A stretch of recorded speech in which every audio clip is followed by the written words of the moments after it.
Well, hello and welcome again to our reading of the Greek New Testament. We're reading Luke's Gospel, chapter 19, up to verse 28. And this is the triumphal entry into Jerusalem, and it's in all three, or versions of this in all three of the other Gospels. Kai epon tauta eporueto empros then anabainen es hierosoluma. And having said these things, he went empros then ahead, anabinon, going up into Jerusalem. So we'll just say he proceeded forward, going up into Jerusalem. Kai geneto hos engisen es Bethphage, kai Bethanian, pros to oros to keluminon elion. A pestilendua tone matheton.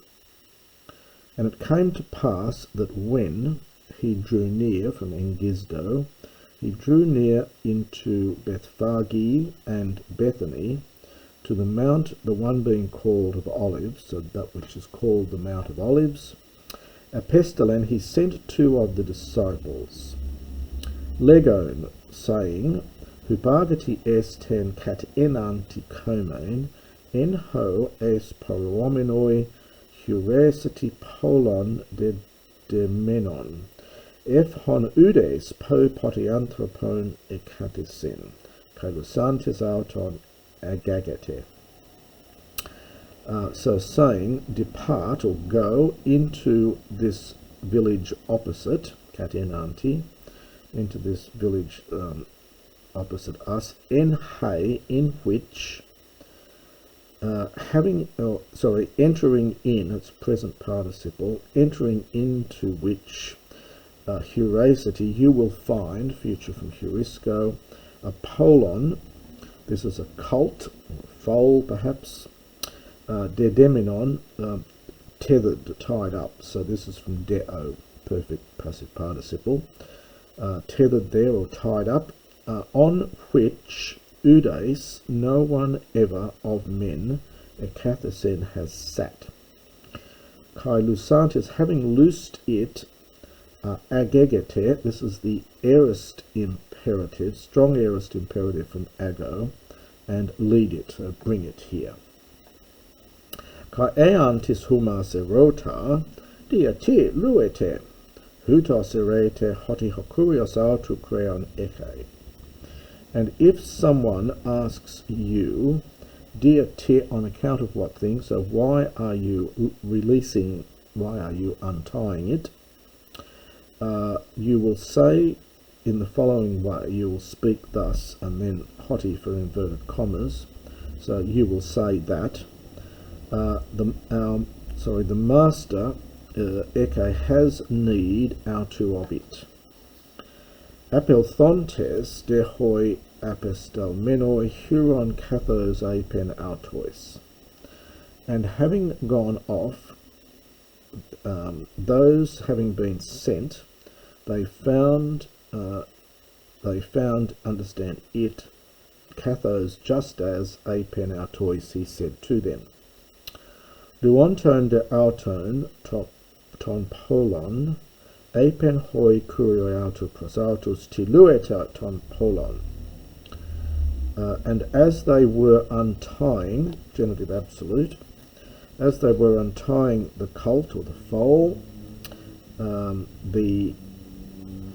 its masters, the masters of it, that's the foal, the masters of it said pros autus to them, Tiluete topolon, why are you untying the colt? And they said that, Hokurios autu, the Lord has need of it. Exactly the same wording above. Kai agegon auton proston Iesun, kai epi ripsantes auton tahamatia epiton ton polon, epi bibasen ton Iesun. And they brought, aorist from ago, they brought it to Jesus. Now this is from epi ripto, to hurl upon. Ripto is that verb to hurl or to throw.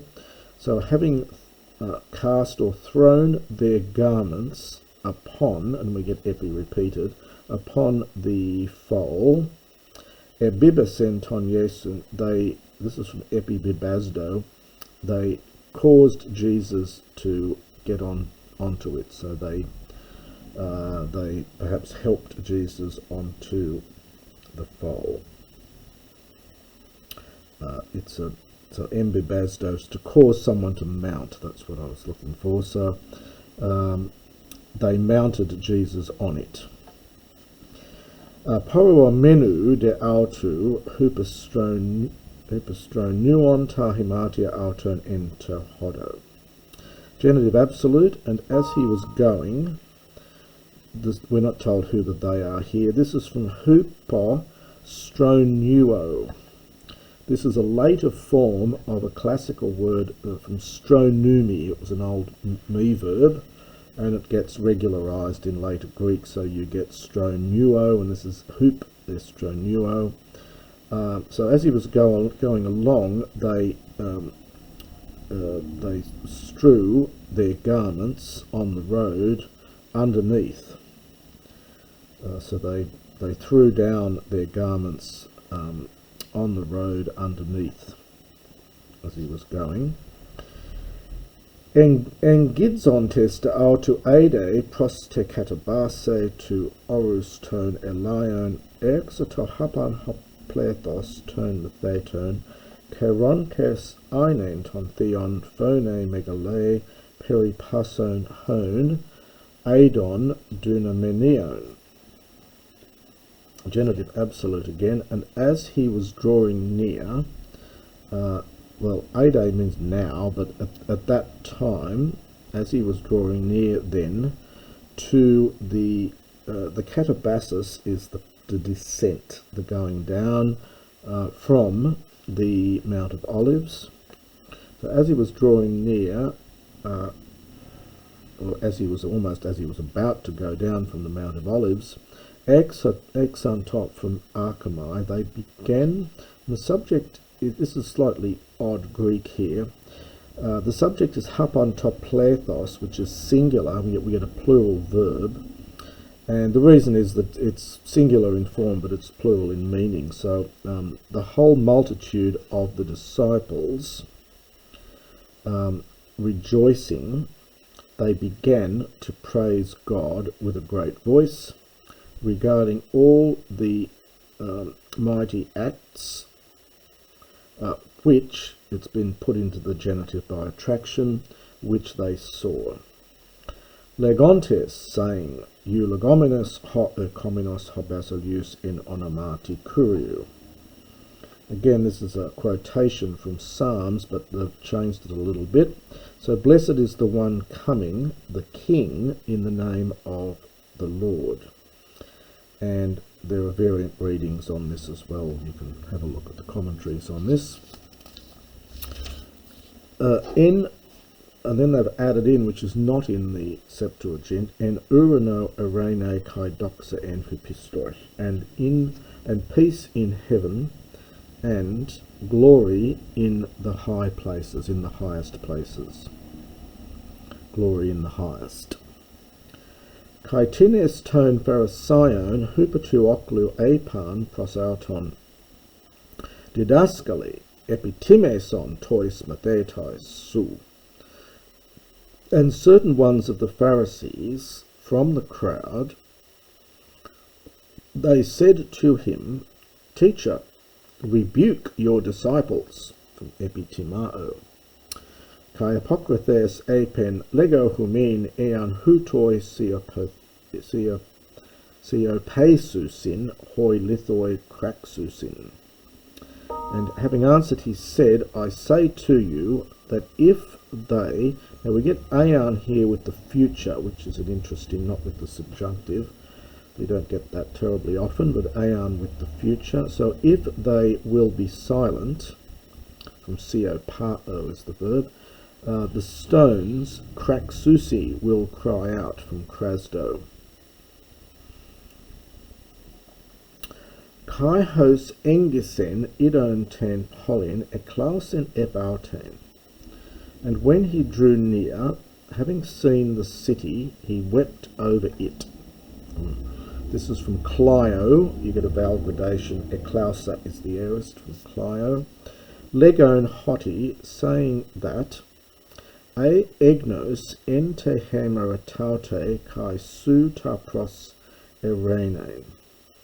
Now this is a rather funny verse. The text also is rather uncertain here. There are variant readings, as you can see from these numbers here. It's literally something, and it may be a pun based on the fact that he's going to Jerusalem, which of course is the city of peace, the Salem Shalom. So there may be a pun here on Erenain, which in Hebrew would be Shalom, and the name of the city Jerusalem. But I'll leave the commentaries to explain this to you. So saying that if you knew, even you, on this day, the things in regard to peace. So, in other words, if you, even you, knew on this day what would bring peace, perhaps the things in respect of peace. And it may be, would that you knew on this day the things in regard to peace. It's not quite what the Greek says, but you can get agar with the optative, would that, but you're not quite getting that, but that possibly is the sense of it. So would that you knew, even you, on this day, what leads to peace. Nunde, but now, ekrube apo ophthalmon su. This is a aorist passive here. And it's impersonal. It has been hidden from your eyes. Perhaps it's something like, if only you knew, perhaps up here. I'm just guessing here as to what the intention might have been. It's a difficult verse. Again, you'll need to consult the commentaries here. So it's something like, if only you knew, even you on this day, what will lead to peace. But now it has been hidden from your eyes.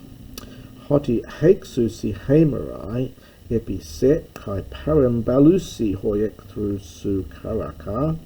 Soi kai perikuklo susi se kai sonek susi se pantothen. Now this is of course written after 70 AD, so this is undoubtedly looking back to the destruction of Jerusalem. So because the days will come from Hako, this is from Hako, the future from Hako. This is the future of that, if you're looking it up. So when days will come upon you, and we would say when, your enemies, parambalusin, well, it has the sense of to set up or perhaps surround. It's literally they will set up a karakar from karax. This is a palisade. Originally it was just a karax was a single stake, but it's being used more generally here of a palisade or a rampart. So your enemies will set up around you or surround you with a palisade, or set up a palisade against you for the soy, and they will surround you from parakukloo. They will surround you, and sun exusi from sun echo, they will hem you in, pantothen from all sides. Kai edaphiusi se kai ta teknasu en soy, kai uk aphesusi lithon epilithon en soy anthihone, uk egnos ton chiron tes epi scopesu. This is a future. This epsilon is not an augment. There is a word edaphos, which is another word for the ground, the bare ground, bare soil, edaphos, the floor. And the verb here is edaphizdo, and this is what's known as an Attic future.